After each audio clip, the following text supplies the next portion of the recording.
안녕하세요, 박순자 여사님. 댁매매 건으로 연락드렸던 삼성공인중개사무소 김대리입니다. 저는 집 팔 생각 없는데요. 그런데 아드님이 어머님 명의로 매매 의뢰하셨는데요. 이미 계약금도 받으셨고. 그 말을 듣는 순간 정말 기절할 뻔했습니다. 민수가 제 명의로 집을 팔고 계약금까지 받았다니. 다음 주 화요일까지 잔금 치르기로 되어 있는데 혹시 문제 있으신가요? 매수자분이 이미 잔금 준비 다 하셨다고 하는데. 잠깐만요. 제가 집 팔겠다고 한 적 없어요. 이게 무슨 일이에요? 그럼 이거 사기인가요? 아드님이 어머님 인감도장도 가져오시고 신분증, 사본도 주셨는데. 그때 알았습니다. 민수가 제 도장과 신분증을 위조해서 집을 팔아버린 거였어요. 정말 후회했습니다. 내가 이런 자식을 키웠나 싶어서 눈물이 났어요. 하지만 그 아들이 모르는 통장이 하나 더 있었죠. 안녕하세요. 저는 67세 박순자입니다. 서울 강남구 대치동에서 혼자 살고 있어요. 5년 전 남편을 여의고 슬하에 큰아들 민수, 둘째 아들 민호, 막내딸 미영, 총 3명의 자녀를 두었습니다. 그때는 몰랐습니다. 제가 평생 모은 재산과 이 집을 노리고 자녀들이 이렇게 치밀하고 무서운 계획을 세우고 있었다는 것을. 이야기 시작 전 구독과 좋아요 눌러주시면 여러분들께도 노후 재산 지키는 확실한 방법을 알려드릴게요. 사실 이 모든 일이 시작된 건 작년 9월이었습니다. 평소 같으면 한 달에 한 번 정도나 오던 큰아들 민수가 갑자기 집에 찾아왔어요. 그런데 뭔가 이상했습니다. 평소 같으면 엄마, 안녕하세요 하고 안부 인사부터 했을 텐데 그날따라 표정이 심상치 않더라고요. 민수가 거실 소파에 앉더니 주변을 두리번거리며 이런 말을 하더라고요. 엄마, 이 집 너무 크지 않아요? 혼자 살기엔 관리도 힘들고 전기세, 관리비도 많이 나가고요. 그 순간 저는 이상하다 생각했습니다. 민수가 왜 갑자기 집 얘기를 꺼내나 싶어서요. 30년 넘게 살던 우리 집을 놓고 이런 말을 하다니. 아니냐, 엄마는 이 집이 좋다. 아빠랑 같이 산 추억도 많고 여기가 제일 편해. 그래도 엄마 나이 생각해 보세요. 3층. 집이고 계단도 있고 청소하기도 힘들잖아요. 요즘 아파트들 좋잖아요. 엘리베이터도 있고 관리도 편하고. 그날 민수는 무려 1시간 반 넘게 앉아서 집을 팔고 아파트로 이사가라는 얘기만 반복했습니다. 믿을 수 없었습니다. 제가 30년 넘게 살던 집, 남편과 함께 자녀들을 키우며 온갖 추억이 서린 집을 팔라니. 더욱 이상했던 건 며칠 후에 둘째 아들 민호까지 똑같은 얘기를 하러 왔다는 겁니다. 그것도 형과 거의 똑같은 내용으로요. 엄마, 형이 얘기했는데 집 정리할 생각 없어요. 요즘 강남 집값도 많이 올랐잖아요. 팔면 돈도 많이 남을 텐데 그 돈으로 좋은 아파트 사시고 나머지는 예금해 두시면 이자로도 생활할 수 있을 거예요. 그때부터 정말로 이상하다는 생각이 들기 시작했습니다. 형제가 한 목소리로 집을 팔라고 하다니. 이게 우연의 일치일까요? 게다가 일주일 후에는 막내딸 미영까지도 같은 얘기를 하러 왔거든요. 엄마, 오빠들 말이 맞는 것 같아요. 이 집 너무 크고 관리비도 많이 나가잖아요. 아파트가 훨씬 편할 거예요. 요즘 좋은 신축 아파트들 많이 나왔던데. 세 자녀가 모두 똑같은 말을 한다는 게 우연의 일치일까요? 절대 아니었습니다. 분명히 뭔가 계획이 있다는 확신이 들었어요. 그래서 저는 단호하게 대답했습니다. 순자, 너희들이 왜 그렇게 집 파는 걸 원하는지 모르겠다. 엄마는 여기서 계속 살 거다. 다신 이런 얘기 하지 마라. 그 후로 한 달 정도 조용했습니다. 자녀들도 더 이상 집 얘기를 하지 않더라고요.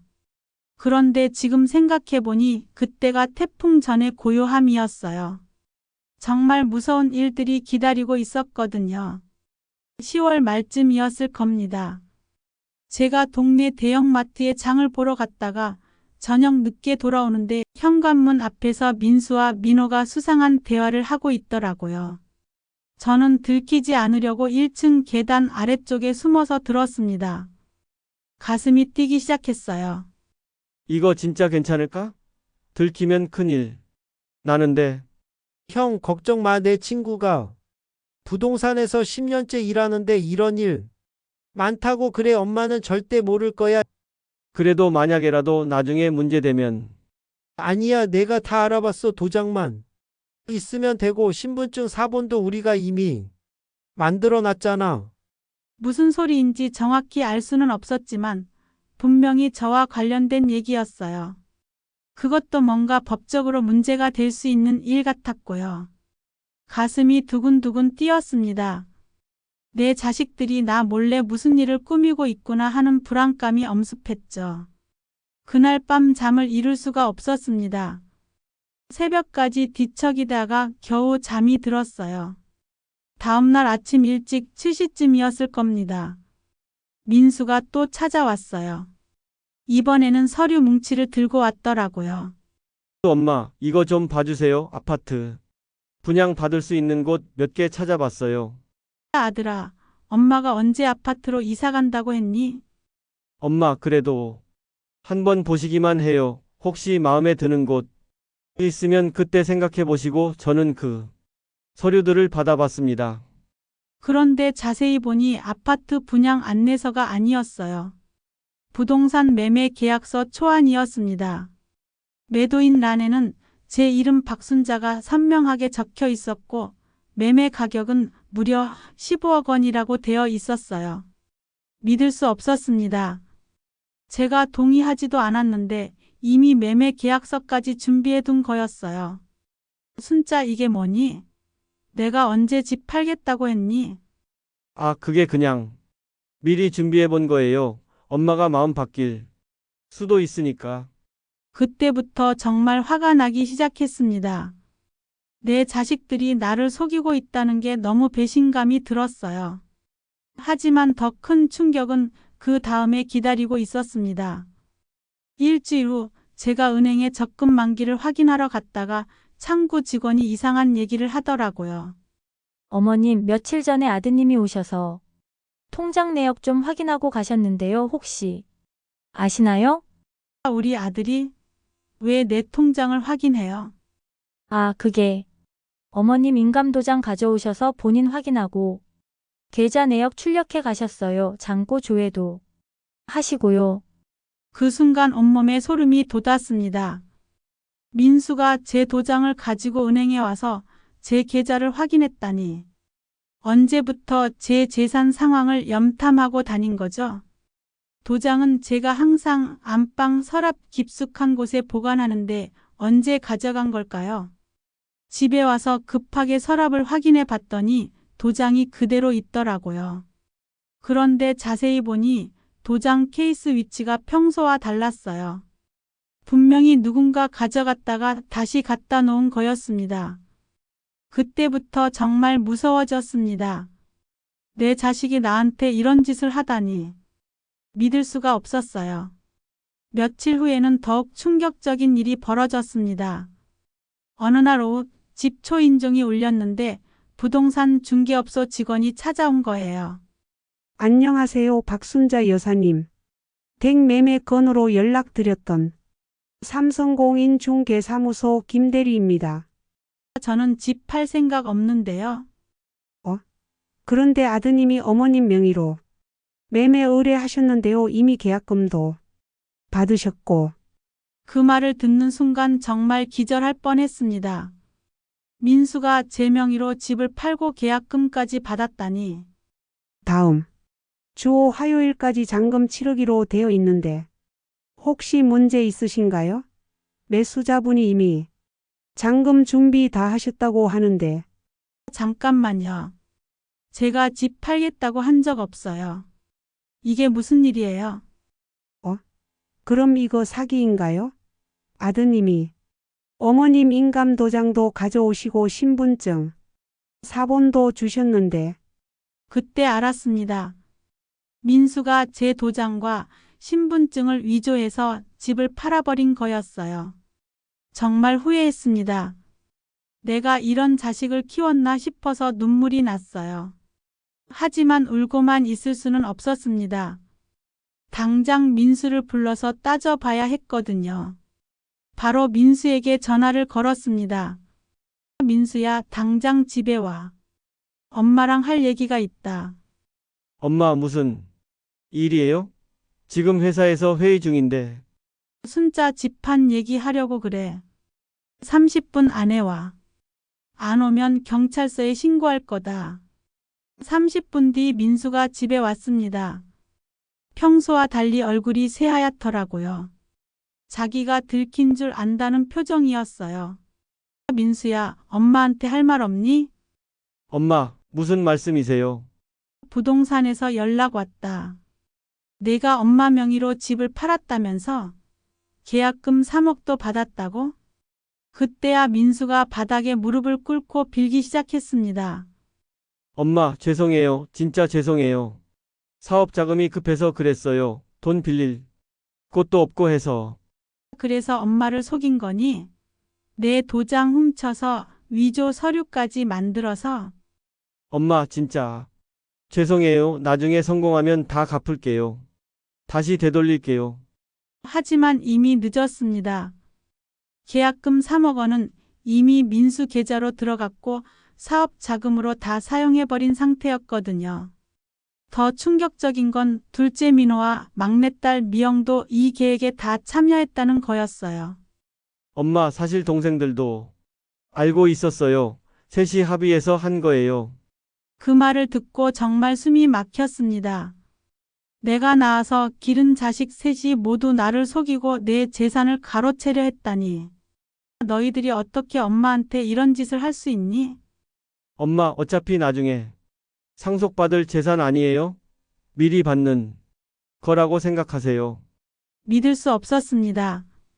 상속받을 재산이라니. 아직 살아있는 엄마 재산을 마음대로 처분해도 된다고 생각하는 건가요? 그때부터 정말 분노가 치밀어 올랐습니다.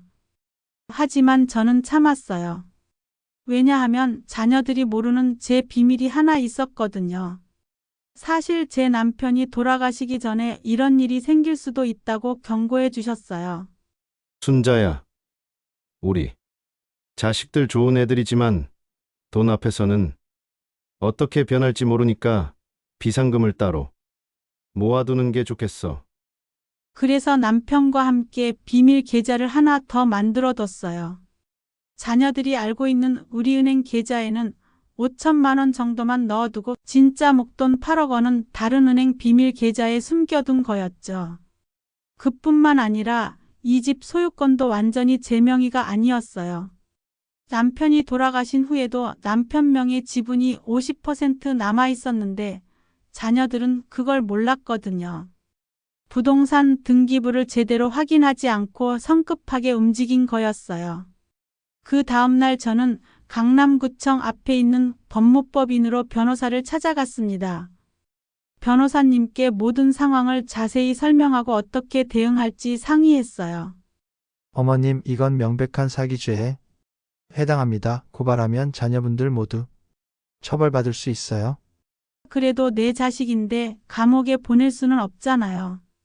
그럼 민사소송으로 계약 무효 처리하고 손해배상 청구하는 방법도 있습니다. 그리고 매매계약 자체가 무효이므로 이미 받은 계약금은 반환해야 하고요.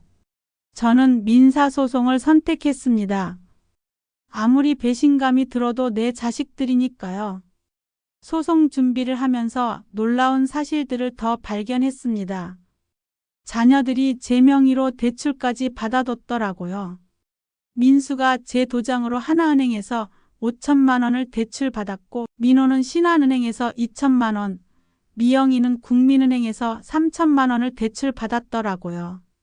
총 1억 원의 빚을 제 명의로 만들어 놓은 거예요. 정말 기가 막혔습니다.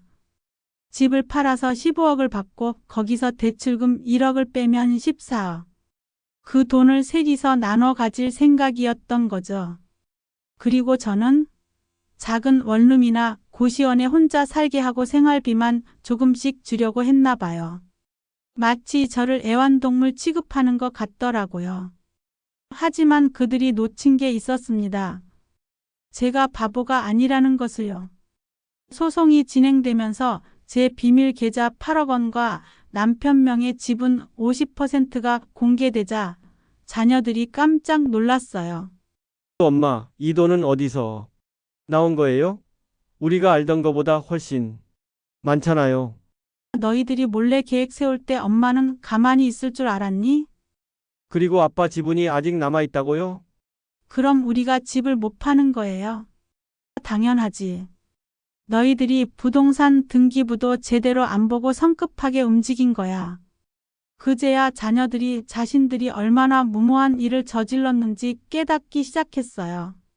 결국 법원에서 매매 계약 무효 판결이 나왔습니다. 자녀들은 계약금 3억 원을 고스란히 토해내야 했고 제 명의로 받은 대출금 1억 원도 모두 갚아야 했어요. 더불어 위조 문서 작성과 사기 시도에 대한 손해배상으로 5천만 원을 더 물어야 했습니다. 총 4억 5천만 원의 손실을 본 거죠. 그런데 여기서 제가 준비한 진짜 반격이 시작되었어요. 저는 변호사님과 상의해서 자녀들에게 추가로 정신적 피해에 대한 손해배상 청구를 했습니다. 자녀의 부모 재산 편취 시도로 인한 정신적 고통을 이유로 각자에게 1억 원씩 총 3억 원을 청구한 거예요. 어머님, 이 정도면 자녀분들이 정말 큰 타격을 입을 텐데 괜찮으세요? 내 자식들이 나한테 한 일을 생각해 보세요. 이 정도는 받아야죠. 법원에서도 제 손을 들어줬습니다. 총 2억 원의 추가 배상 판결이 나왔어요. 결국 자녀들은 6억 5천만 원이라는 거금을 저에게 물어줘야 했습니다. 민수는 자기 아파트를 팔았고 민호는 차를 팔고 대출을 받았으며 미영이는 남편한테 도움을 받아서 겨우 돈을 마련했어요. 그제야 자녀들이 잘못을 깨달았나 싶었는데 아니었습니다. 오히려 저한테 화를 내더라고요. 엄마가 우리를 믿지 않고 돈을 숨겨뒀다니 실망이에요. 순자 내가 돈을 숨긴 게 아니라 너희들이 나를 속인 거 아니니? 어차피 우리가 상속받을 돈인데 왜 이렇게까지 하세요? 엄마, 우리도 살기 어려워요. 왜 이렇게 매정하세요?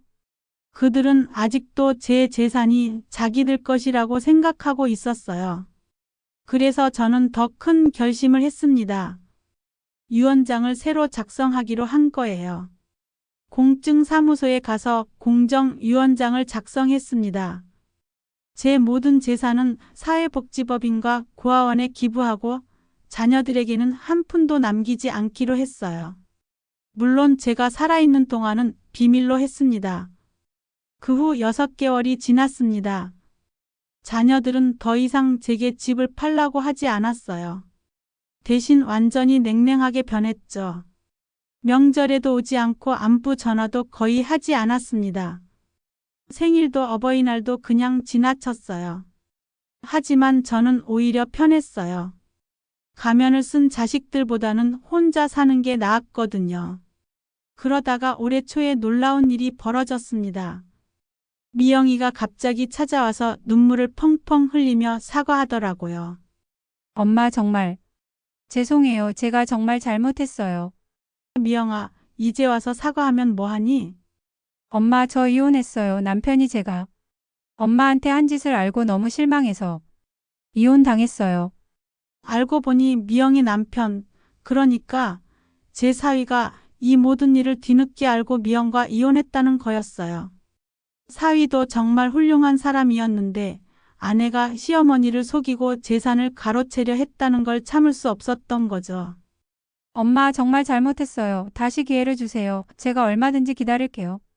그때 저는 많은 생각이 들었습니다. 미영이는 진심으로 뉘우치고 있는 것 같았고 아직 어린 손자, 손녀도 있었거든요. 하지만 쉽게 용서할 수는 없었어요. 한번 깨진 믿음을 회복하는 건 정말 어려운 일이니까요. 미영아, 엄마 마음을 다시 되돌리려면 시간이 많이 필요할 것 같다. 엄마, 제가 얼마든지 기다릴게요. 매일이라도 와서 엄마 모시겠어요. 그 후로 미영이는 정말로 일주일에 4~5번씩 찾아와서 집안일도 도와주고 제 건강도 챙겨주기 시작했어요. 장 봐오기, 청소하기, 빨래하기까지. 처음에는 믿지 않았는데 8개월 넘게 꾸준히 하니까 진심인 것 같더라고요.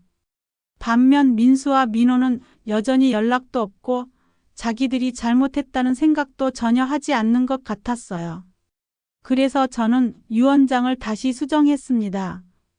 미영에게는 30%, 사회복지법인과 고아원에는 70%로 변경했죠. 민수와 민호에게는 여전히 한 푼도 남기지 않기로 했고요. 그런데 여기서 정말 드라마 같은 일이 벌어졌어요. 어느 날 민수가 갑자기 집에 찾아왔는데 얼굴이 완전히 초췌해져 있더라고요. 엄마, 저 망했어요. 알고 보니 민수가 투자한 사업이 완전히 망해서 빚더미에 앉았다는 거예요. 게다가 아내도 이혼을 요구하고 있다고 하더라고요. 엄마, 저 정말 잘못했어요. 그때 정신이 나갔었나 봐요. 지금 와서 그런 소리 하지 마라. 엄마, 저 진짜 반성하고 있어요. 다시 기회를 주세요. 하지만 저는 쉽게 마음을 열 수 없었어요. 미영이는 8개월 동안 꾸준히 행동으로 보여줬지만 민수는 망하고 나서야 찾아온 거니까요. 한 달 후에는 민호도 찾아왔어요. 역시 사업 실패로 어려워졌다고 하면서요. 엄마, 저도 잘못했어요, 형이. 부추겨서 그랬지만 그래도 제 잘못이에요. 하지만 저는 이미 마음을 정했어요. 진심으로 뉘우치는 사람과 어려워져서 찾아오는 사람은 다르니까요. 지금은 미영이와 손자, 손녀들과 함께 보내는 시간이 정말 소중합니다. 진짜 가족이 뭔지 다시 깨닫게 되었어요. 최근에는 미영이가 이런 제안을 하더라고요. 미영 엄마, 제가 이 집으로 이사와서 엄마랑 같이 살면 어때요? 아이들도 엄마를 좋아하고. 저도 진지하게 생각해보고 있어요. 혼자 사는 것보다는 진심으로 저를 대하는 가족과 함께 사는 게 나을 것 같거든요. 그리고 얼마 전에는 정말 통쾌한 일이 하나 더 있었어요. 민수가 빚을 못 갚아서 법정에 서게 됐는데 그때 제가 증인으로 나가달라고 하더라고요. 민수 엄마, 엄마가 증언해 주시면 선처를 받을 수 있을 것 같아요. 내가 왜 널 도와줘야 하니? 내가 나한테 한 일 생각해봐. 엄마, 그래도 아들인데. 아들이면 엄마한테 그런 짓을 했어야 했나. 결국 저는 법정에 나가지 않았고 민수는 더 큰 처벌을 받았어요. 물론 마음이 아팠지만 이것도 자업자득이라고 생각해요. 지금 생각해보니 이 모든 일이 오히려 잘 된 것 같아요. 자녀들의 진짜 모습을 미리 볼 수 있었거든요. 만약 제가 순순히 집을 팔아줬다면 나중에 더 큰 배신을 당했을지도 모르니까요. 돈이나 재산보다 더 중요한 건 서로에 대한 믿음과 진심이라는 것을 깨달았어요. 그리고 무엇보다 나 자신의 존엄성을 지키는 게 가장 중요하다는 것도요. 물론 아직도 가끔 서운할 때가 있어요. 특히 민수와 민호 생각을 하면 가슴이 아프죠. 내가 어떻게 키웠는데 엄마를 저렇게 속일 수 있나 싶어서요. 하지만 후회하지는 않습니다. 제가 올바른 선택을 했다고 생각해요. 여러분 중에도 혹시 자녀들 때문에 고민이신 분들이 계실 거예요. 특히 노후 재산 문제로요. 제가 드리고 싶은 조언은 절대 방심하지 마시라는 겁니다. 아무리 내 자식이라도 돈 앞에서는 어떻게 변할지 모르니까요. 그리고 중요한 서류나 도장은 절대 아무나 건드릴 수 없는 곳에 보관하세요. 은행 금고나 신뢰할 만한 곳에 맡겨두는 것도 좋은 방법이에요. 또한 자녀들에게 내 재산 규모를 정확히 알려주지 마세요. 일부만 알려주고 나머지는 비밀로 해두는 게 안전해요. 만약 이미 비슷한 일을 당하고 계신다면 혼자 끙끙 앓지 마시고 전문가의 도움을 받으세요. 변호사나 법무사와 상담하면 좋은 해결 방법을 찾을 수 있을 거예요. 마지막으로 가장 중요한 건 자녀에 대한 믿음과 의심 사이의 균형을 잘 맞추는 거예요. 너무 의심하면 가족 관계가 틀어지고 너무 믿으면 제가 당한 것처럼 큰 피해를 볼 수 있거든요. 지금도 가끔 민수와 민호가 진심으로 뉘우치고 연락을 해올까 기다리고 있어요. 정말 마음을 바꾸고 돌아온다면 용서해줄 마음의 준비는 되어 있거든요. 하지만 그들이 변하지 않는다면 제 결정을 번복할 생각은 없어요. 제 인생의 마지막까지 존엄하게 살고 싶거든요. 여러분은 어떻게 생각하세요? 만약 여러분이 저와 같은 상황이라면 어떤 선택을 하시겠어요? 자녀들을 끝까지 믿어주시겠어요? 아니면 저처럼 단호하게 대응하시겠어요? 그리고 혹시 비슷한 경험이 있으시다면 어떻게 해결하셨는지도 궁금해요. 댓글로 여러분의 생각을 들려주세요. 그리고 이런 이야기가 도움이 되셨다면 구독과 좋아요 부탁드려요. 여러분의 노후가 안전하고 행복하시길 진심으로 바랍니다.